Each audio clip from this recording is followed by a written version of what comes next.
Parce qu'il y a des faux bulletins. Donc tout est cassé ici. Il y a des faux bulletins de vote là.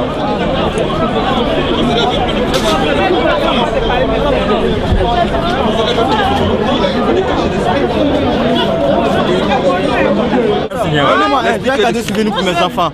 Moi je vais garder un souvenir aussi parce que franchement. Donne-moi un. J'ai gardé des souvenirs pour mes enfants. Donc qu'est-ce que c'est là dans le main? Donne-moi un, monsieur. Donne-moi un. Monsieur, donne-moi un.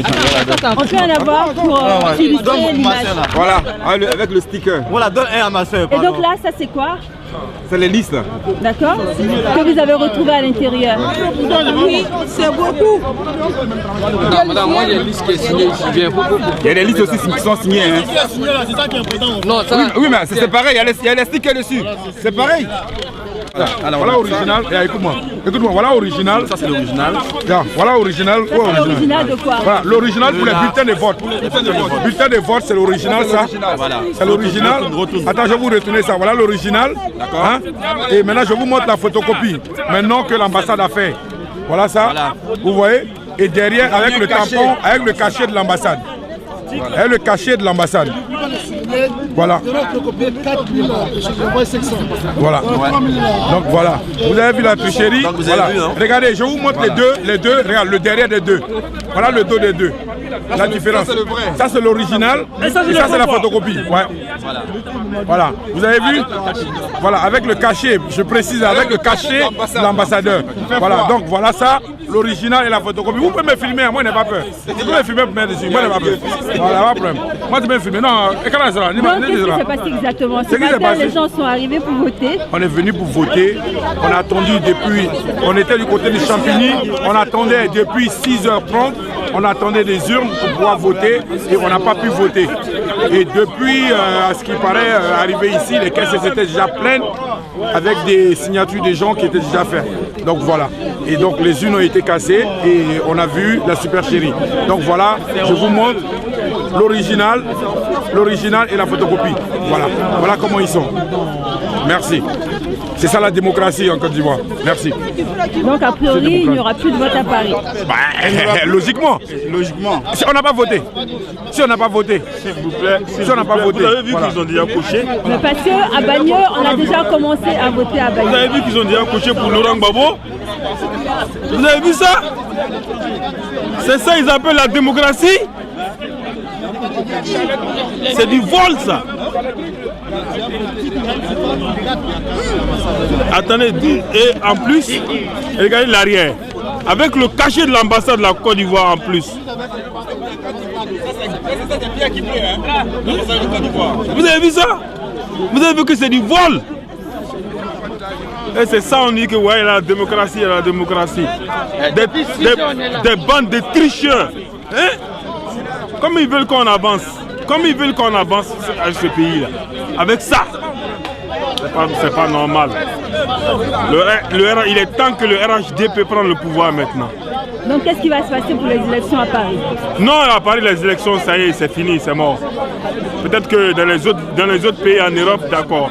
Mais à Paris, là, c'est mort. Parce que la tricherie, là, on a assez maintenant. Et pour ceux qui ont commencé à voter à Bagneux, ça se passe comment? Non, à Bagneux aussi, là, on va essayer d'arrêter on va essayer d'arrêter à ce que les gens votent.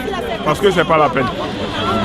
Je crois qu'il n'y a que la solution. Parce que si 10 bureaux de vote et qu'il y a un seul bureau de vote qui vote, là, c'est pas la peine. C'est inimaginable. C'est pas normal. Vous avez vu mon frère? Ça, en fait, c'est le constat en fait de l'échec total de l'organisation des élections sur la France, sur Paris exactement. Voilà, c'est l'échec total. Parce que depuis l'enrôlement à ce jour, c'était toujours une totale désorganisation. Et ça, je parle particulièrement pour Paris. C'est là que nous on a pu constater et c'est vraiment dommage. Aujourd'hui, à 2 reprises, on n'a pas pu voter. Et bon, on souhaite vraiment que notre pays puisse avancer. C'est tout ce qu'on demande, qu'on est fatigué. Vraiment que le pays avance. Moi par exemple, j'ai ma soeur, elle est à la maison, elle a voté. Ici. Qui votait? J'ai mon collègue qui travaille, il est là, il a signé. Il n'est pas là, mais on a signé à sa place. Même si toute la communauté africaine votait pour RDR, c'était nul. Mais voilà, on a tout ici. Voilà ici. Voilà. Même moi j'en ai en poche, c'est pas la peine de sortir.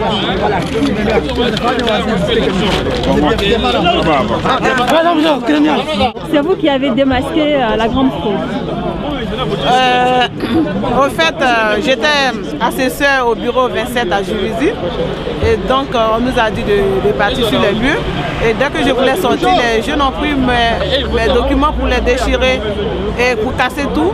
Et on découvre que la liste électorale était signée, presque tout. Donc déjà, on peut dire que c'était programmé qu'il n'y aurait pas d'élection à Paris. Parce que nous, on n'avait pas vérifié ici. Mais à Juvisy, on allait vérifier avant qu'on ne donne l'ordre aux gens de voter. Et si on découvrait que c'était signé, on n'allait pas accepter que les gens signent 2 fois pour voter. Et donc on peut dire que c'était programmé, qu'il n'y aurait pas d'élection. L'ambassadeur a reçu son coup. Et les documents qui ont disparu, on n'avait que des photocopies du bulletin de vote. Bon, on avait eu un compromis, ça c'était accordé, mais quand même que la liste soit signée alors que les gens n'ont pas encore voté, c'était pas normal. Voilà, c'est déchargé. Et l'ambassadeur, où est-ce qu'il est en ce moment? Parce qu'à priori, il était question qu'il était enfermé dans une des pièces. Ah, bon, il est venu, on ne sait pas ce qu'il est venu chercher. Il est venu, disons, compléter ce qu'il a commencé et terminer, clôturer ce qu'il a commencé. Donc c'est ce qu'on a découvert. Et les militants ne sont pas contents. Et ils ont essayé de l'effrayer. Ils n'ont pas frappé, ils l'ont effrayé. Donc il est parti, je ne sais pas où. Comment c'est des menteurs? L'ambassadeur, il se permet à dire qu'il y a des gens qui sont venus et qui ont cassé la porte pour installer 4000 bulletins. Oh, il a des mensonges comme ça. Mais c'est un pays. Vous avez vu la porte cassée? La porte cassée? Il vous a montré la porte en question? La porte est bel et bien en forme. Plus en forme que Laurent Gbagbo. La porte qui est là, où nous sommes quittés là, la porte est en forme, elle est bien verrouillée. Pour la déverrouiller, il a fallu qu'on amène, on fait appel à l'intervention d'un serrurier qui est venu et qui a, comment on appelle, qui a ouvert la porte. Et après d'avoir ouvert, on a vu qu'il y avait absence de 4500 bulletins. Et on lui pose la question de savoir où sont passés les 4500 bulletins de vote. Il dit c'est pas. Et il nous demande de voter à la photocopies. Et malheureusement pour lui, heureusement pour nous, on arrive, il y a des gens qui nous envoient, qui nous appellent, on va au sous-sol, on découvre des urnes cachées. Et ces urnes qui sont cachées là, ces personnes qui ont voté dans ces urnes là, elles ont voté à quel moment? À quel moment le vote s'est passé? Qui a été les représentants dans ces bureaux de vote? Parce que les candidats ils sont deux. Il y a Laurent Gbagbo qui se dit la majorité présidentielle. Il y a Alassane Ouattara qui a été investi par le RHDP. Maintenant on arrive. Et nous-mêmes, moi-même j'étais scrutateur, c'est-à-dire représentant des RHDP dans mon bureau de vote numéro 25. Depuis 6 heures j'étais là. À 9h, 10h, on m'envoie les listings. Et dans les listings, je vois des signatures de différentes personnes. Des personnes qui sont à la maison, hein, mais elles ont voté. À quel moment? Il faudrait qu'on nous dise quand même. Il faut qu'on soit sérieux. Nous sommes dans un pays, comment on appelle, sérieux, dans un pays démocratique, qui est la France. Je pense que la France devrait donner l'exemple à tout un chacun, à tout un politicien. Quand les élections se passent et déroulent en France ici, tous les votants, vous les voyez, tous les représentants sont présents au même moment et on présente l'urne. L'urne se présente vite et on commence les élections. Mais en Côte d'Ivoire, à l'ambassade de Côte d'Ivoire ici en France, quand on dit les élections c'est à 8h, c'est que c'est à 14h. Et les urnes sont à moitié remplies. Et par qui? On ne sait pas. Donc l'ambassadeur il est 1000 alors. Il y a 1000 ambassadeurs qui se trouvent à l'ambassade ici, qui doivent représenter la Côte d'Ivoire. Dans ce cas-là, quand on parle, on dit ouais les militants de RHDP sont violents, les militants de RHDP ils ont un président de RHDP qui est violent, qui pousse les gens. Entre celui qui s'abaisse pour regarder tes fesses et celui qui dit de ne pas regarder mes fesses, qui est méchant? C'est celui qui s'abaisse pour regarder faire de son ami. Je pense que Laurent Gbagbo, il pense qu'il nage lui-même dit. Quand il nage, il pense qu'on ne voit pas son dos. Nous, on voit son dos.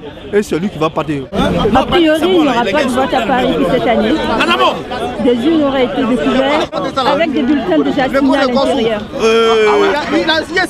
Voilà, vous constatez, hein, c'est la confirmation de toute la grande mascarade électorale qui a été mise en place par la CEI locale en France pour pouvoir faire un autre.